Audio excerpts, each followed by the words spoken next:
सामने आ रही है। दरअसल बिहार में राज्यसभा चुनाव को लेकर और उस 5वीं सीट को लेकर जितने भी खींचतान हो रही थी, जितने भी अटकलें लग रही थी और कयासें लगाई जा रही थी, अब इन तमाम चीजों पर पूर्णतः विराम लग चुका है। क्योंकि इस वक्त की यूं कहे तो बड़ी खबर और उस 5वें व्यक्ति का नाम हमारे सामने आ चुका है। अब ये कौन है और क्या कुछ है, आपको विस्तार से समझाते हैं, लेकिन उससे पहले आप देख रहे हैं माई पीडीएस समाचार और मैं हूं आपके साथ स्वेच्छा।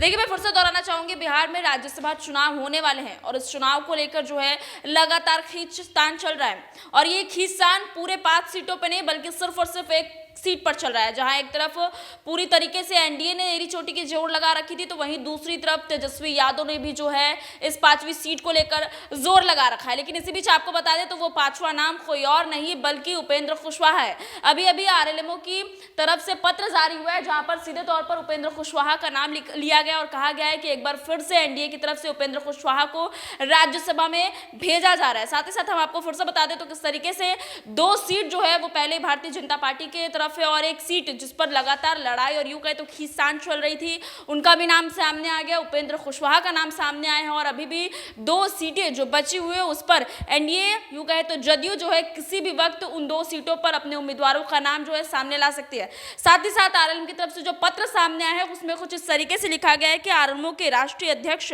माननीय उपेंद्र कुशवाहा जी को एनडीए की ओर से पुनः राज्यसभा का उम्मीदवार बनाए जाने पर बहुत बहुत बधाइयां देते हैं। आगामी 5 मार्च को उम्मीदवार हेतु बिहार विधानसभा में अपना नामांकन करेंगे।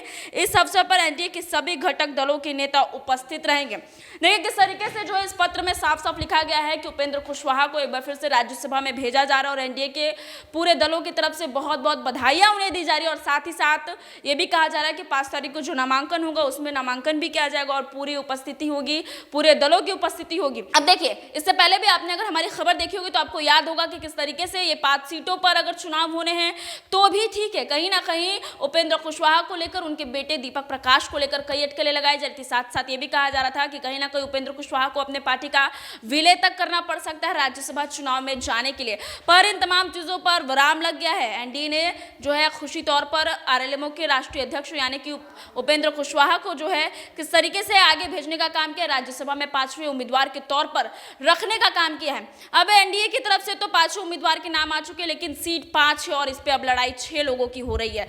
दरअसल तेजस्वी यादव भी पीछे नहीं हटे हुए हैं। ये भी साफ साफ खबरें चल रही है कि किस तरीके से 2 दिन पहले जब तेजस्वी यादव दिल्ली से पटना आए हुए थे तो उन्होंने उसी दिन देर शाम जो है किस तरीके से तमाम घटक दलों के साथ महागठबंधन के बैठक की थी। बैठक में उन्होंने जो खबरें सामने लीक की और जो खबरें हम तक भी पहुंची वो ये थी कि 5 तारीख को तेजस्वी यादव भी अपना नाम रखेंगे। और तेजस्वी यादव का नाम इसलिए क्योंकि जानते हैं अगर किसी और को तेजस्वी यादव ने आगे लाने की कोशिश की तो जाहिर सी बात है उस फिर से जो महागठबंधन में जितने भी पार्टी उनमें नाराजगी देखने के लिए मिल सकती है। लेकिन अभी भी तेजस्वी यादव कायम है, वो 5 तारीख को वो भी अपना नामांकन कराएंगे ही और आपके साथ साथ हमें भी इंतजार होगा। अब मैं अंततः एक बार फिर से ये भी बताना चाहूंगी कि किस तरीके से 5 सीटों पर एनडीए ने तो नाम जाहिर कर दिया। अब 6ठा जो उम्मीदवार है वो तेजस्वी यादव हो रहे हैं। अब जब 6ठा उम्मीदवार तेजस्वी यादव के तौर पर देखा जा रहा है तो जाहिर सी बात है राज्यसभा के भी चुनाव विधानसभा की तरह ही बहुत ज्यादा दिलचस्प होने वाली और खास आपके साथ साथ हमारी भी नजरें बनी रहेंगी। खबर में इतना ही। मैं स्वेच्छा, बने रहे माई पीडीएस समाचार के साथ।